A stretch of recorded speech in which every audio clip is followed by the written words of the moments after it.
records and Skype. You got to hit record. So, Dirk, thank you very, very much for joining me. I'm Jai, that Aussie metal guy. Thanks for joining Crannk.com for a chat today.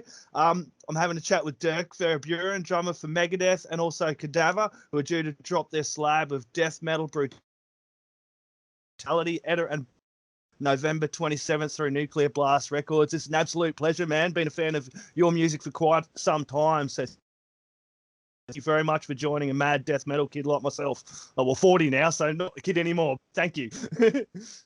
My pleasure, man. It's great to be here and great to talk to you. Yeah, man, I'm really, really enjoying Edder and Bile, dude. I dropped my little one off at school and I got to crank it again this morning in the car when there was no one around and just blasted the living hell out of it, dude. I love death metal, and there's been some great death metal albums this year, like Benediction recently dropped their Scriptures album. You guys are dropping your album. We had Cataclysm drop theirs, man. So much great death metal dropping. Even over here in Australia, we've got some amazing bands like a Brumlin that are dropping death metal all over the place. Can you tell me first how you got on board with Cadaver, and how did this musical partnership with Anders begin? Well, it was kind of a happy accident in a way. I was asked to fill in for SATYRICON for a couple of gigs in early 2014. And as you know, Anders has been working with them for some years. You know, he's been their bass player for a long time now. And so, of course, we got to talking because I grew up being a huge Cadaver fan. I discovered them through the Hallucinating Anxiety album and followed them ever since, you know, was super impressed with their sound, their unique sound as a kid. And, you know, grew up just staying a fan, you know, always followed them through the Cadaver Inc. era as well. And then the Necrosis, the final album they did before breaking up back in the mid 2000s. And so when I met Anders, of course, I had to talk to him about Cadaver. And he said to me, hey, man, you know, I've been putting together some demos over the past years. Would you like to hear them? And I said, of course, you know, I'd love to. Let's do something with them. And that's how it all started back in 2014. So it took us a while to get to the album, but here we are. Yeah, well, you had that first little EP, the Don't Give a Fuck EP, which is really, really cool EP, and kind of give a little taste of where you guys were headed as well. What was that process like, ripping that EP out?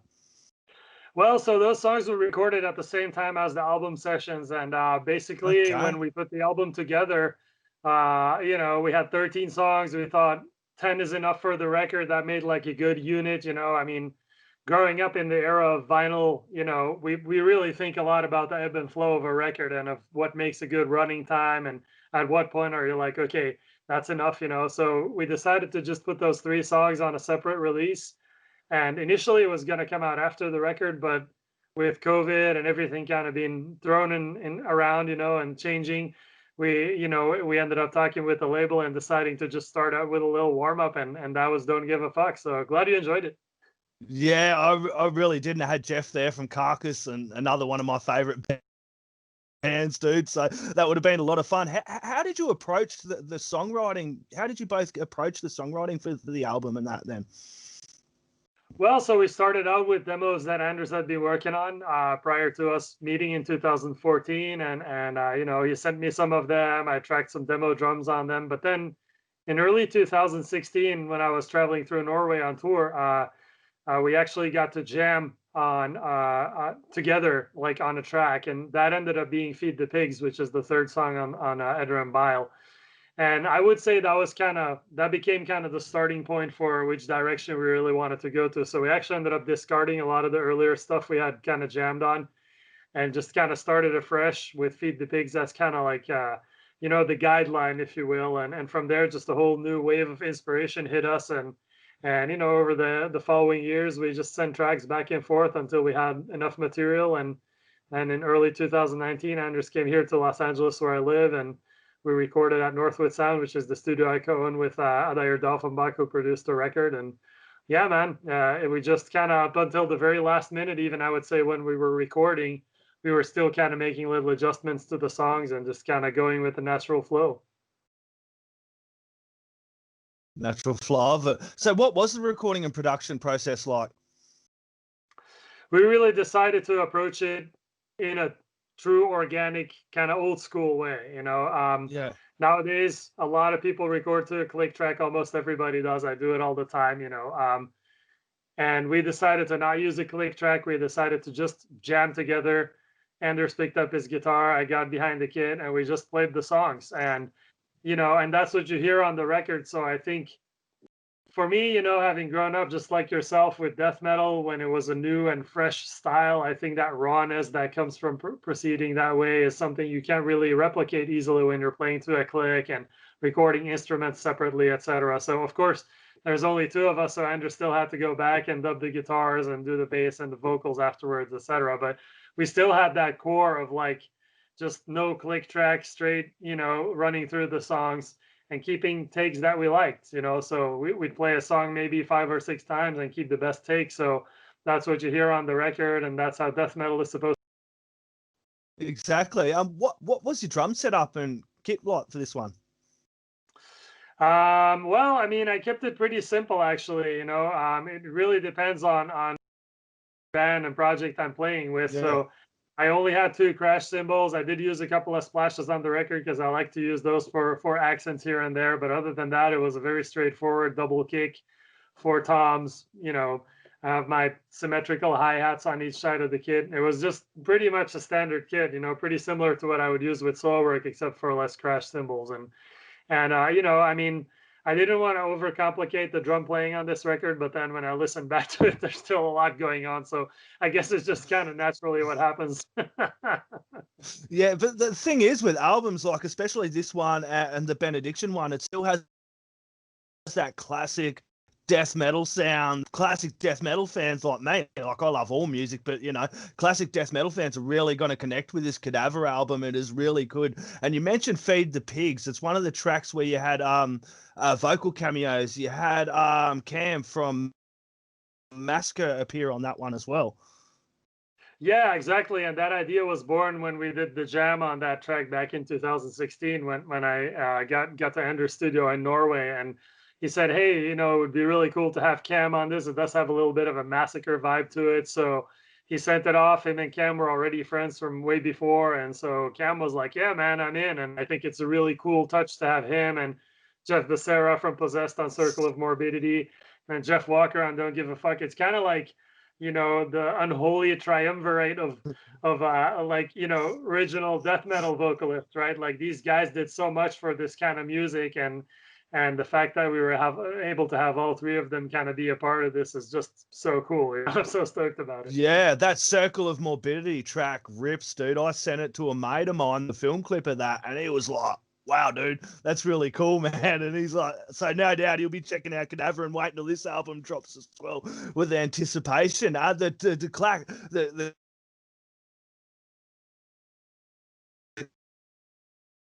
it's got the crones in there from The Witcher. Some of the people may not get the references to some of the mythology, but can you tell me a little bit about that clip and the track Morgue Ritual? Yeah, so Morgue Ritual is actually, it's an interesting track because those riffs in that song, or a lot of those riffs, were actually from 1988. They were part of a song that Cadaver wrote when they did their demo Into the Outside, but that song somehow never made it onto the demo. It was called Morgue Rifling at the time. And so when Anders kind of unearthed that as he was going through a bunch of old tapes, and he said, man, I have this song, I think it has some killer riffs, and he sent it to me, and I'm like, man, this is amazing. You guys never released this? What the heck, So we did our own new version of it, and to me, it's like the perfect way to start off the record because it's basically back to 1988, back to when Cadaver was born. And for the video, we asked Missy, who did all the like masks and makeup that you can see on the album cover. My wife Hannah took the pictures, and she collaborated with Missy on kind of like, all the visuals that you see on the record, which I think is pretty strong stuff. So since, COVID obviously does not allow us to get together really, so we just asked Missy and her team to shoot something that they felt would be inspired by, or that the song would inspire them to shoot, and she works a lot with really cool dark imagery, and she put that together with her team, and we just thought it was perfect, perfect introduction to the record. Yeah, the clip came out really, really well. It looks sweet, and he's done well considering you all can't meet up, and it came out good because I've talked to a lot of bands that have had to do visualizers and lyric videos and stuff like that. So it is pretty good to see a clip like yours come out in this time. It's a pretty rare thing to say. You're not seeing many clips like this as well coming out at the moment, dude. Whereabouts was that filmed? That was filmed here in LA somewhere in some forest, man. I don't even know. Just imagine the people But yeah, walking around in the forest seeing you guys all dressed, setting up for that, dude. exactly. Yeah, no, it's fun though. I mean, we've actually got more coming because there's going to be a new single that's going to come out very soon, and we're currently finalizing the video for that. And so, man, you know, it's just making the best of it in this time. You got to do what you can do, and since we can't tour, it's a good opportunity to kind of focus on things like video clips and just making the best of these records because you know normally I would have been on the road with Megadeth now, so all that Yeah. had to be postponed, and you know as much as that sucks and I hate it at the same time, it's a good chance to kind of let these other projects shine a little bit and put some focus into them, you know. So why not? Yeah, exactly. I've noticed a lot of artists like yourself and all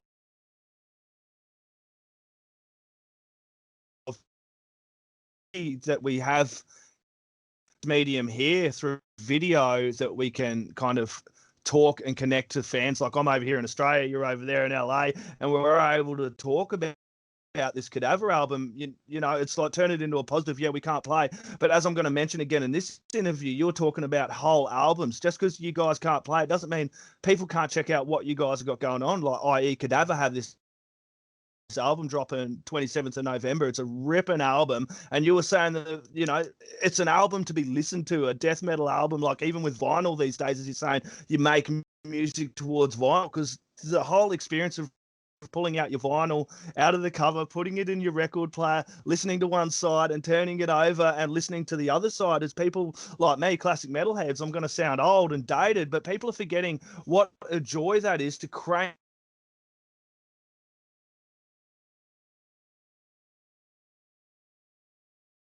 up an album and listen.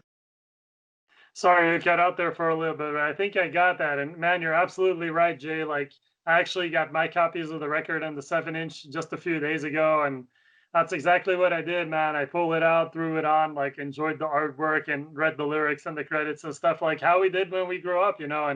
And I think there's something to be said for this vinyl resurgence, especially within, you know, the extreme metal community and the heavy metal community. People still really have an appreciation for this format, and I think you know, as much as like streaming services are cool because it's easy to find what you're looking for and it's easy to put on in the background, vinyl is something that on the opposite side of that kind of forces you to sit down and respect it and enjoy it. And beyond the fact that it's also just on a purely technical level, it gives an extra grittiness to the sound that fits so perfectly with this kind of music, right? So for me, it's just something that, you know, my favorite way to enjoy anything punk or death metal or grindcore or black metal is on vinyl and on vinyl only, you know. And sure, I have stuff on my phone like everybody, but if I can sit down in my record room and take in a record fully, like that's a whole different experience, much better. It is, and what a great community we have in the metal, the punk, and the rock scenes because we do. Our fans will actually go out and buy records and albums, whereas we're more likely to buy it than people who listen to. Look, I'm going to bag on pop music and dance music, but most of them will just go download it. Whereas me, I'm a mad fan. I'll just go buy the album, dude. Like if I love something, I've been guilty of checking on. If I like something, I've bought so many CDs. I bought a record player, as you were saying, because I wanted to have that experience again of buying records and putting that in. It's a really, really cool experience, man. And I do want to ask one thing. Well, I've got you here as well. You said, did you provide drums for As I Destruct album, an Aussie band? That was cool, Yes. man. I had to ask about that. What was that experience like? Oh, it's great, man. I mean, you know, I'm a pretty active session drummer, and Yeah. those guys, I think I met them when we played in Adelaide at some point some years ago with Soilwork, you know, and they asked me if I would be interested to help them out. And I said, yeah, sure. So they sent over the songs, and, you know, I have my home setup here, you know, that you can see there. I do a lot of recordings here at home, and I have my acoustic kit too in a studio nearby that I co-own. But you know, whatever is required for the project, I'll do it. And I love working with different people. And As I Destruct, we're a lot of fun to work with. And I think the album came out really killer, man. Yeah, that was the From Fear to Oblivion album. I went and snapped one of their shows too in Adelaide. They're a great band. They're really cool.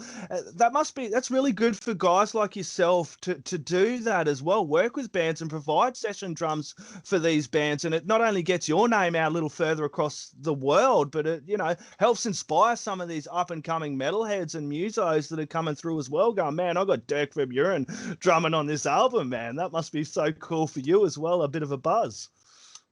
It is, man, and it's something that I kind of fell into over the years. I started doing some session work in the early 2000s when I was still like, finding my way in this music scene, and from there it just kind of started, the ball started rolling and people started knowing that I could do that. And so ever since, it's just been kind of a constant stream, and sure, there's ups and downs like with everything, but it's definitely something that's helped me keep afloat when I have downtime with my bands, or in a specific period like now, COVID, where we're all kind of sidelined and we can't rely on touring income. So things like session recordings are super important. And, I really appreciate anybody that's ever, hired me and given me like a chance to express myself within their music, because, that takes a lot of trust and respect. And so every session recording I do, it's a real thing for me. I don't just do it half-assed. I'm very serious about it. And I give it my all because, I respect anybody who puts their blood, sweat, and tears into music. Yeah, and that can be seen, especially with a huge body of work you have, and it's about creating a legacy as well. You've got this massive body of work too, and other people that can kind of follow in your footsteps as well. I want to ask, have you got a favorite track off Edder and Bile, and why? I know it's like picking a child. It's hard, and every time I ask it, I can see the look of dread in people's faces, because I'm the same. I'll listen to an album and I'll be like, because I listen to whole albums, I'll be like, I love that track this week, and the next week I love the other one, dude. So yeah, that's the thing too. With me, it changes too, and to be honest, the other day when I put it on, though, I was just so blown away by the opening track by Morgue Ritual, because it just has that back to 1988 feeling to it, and I love those riffs. Like that opening track just kicking in with a blast beat, and then that next riff with the choked cymbals is just one of my all-time favorite things I've ever recorded, I think. And I told Anders, like, this track has to open the album. Like, when we were putting the track list together, I'm like, I'm putting my veto down. Like, there's no other choice. And I was like, okay. Because it is a great opener. It is a great opening, man, to the track. As I was saying, I blasted in the car as soon as my little 6-year-old daughter got out the car. I'm like, dude, this is going in flat out, and I'm like, yeah, I'm ready now. And it kind of hyped me up, man. I'm one of those people that crank death metal, and I like walk out all energized and like, I can do this shit, man, especially after cranking this Edder and Bile, man. And I'm just loving the classic death metal feels, man. It's really cool to see bands like yourself still rocking hard.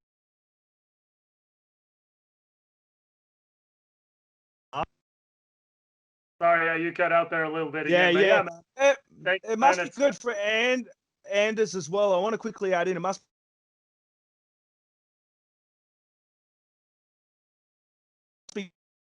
have been good for him and reinvigorating as well, having you come on board with Cadaver.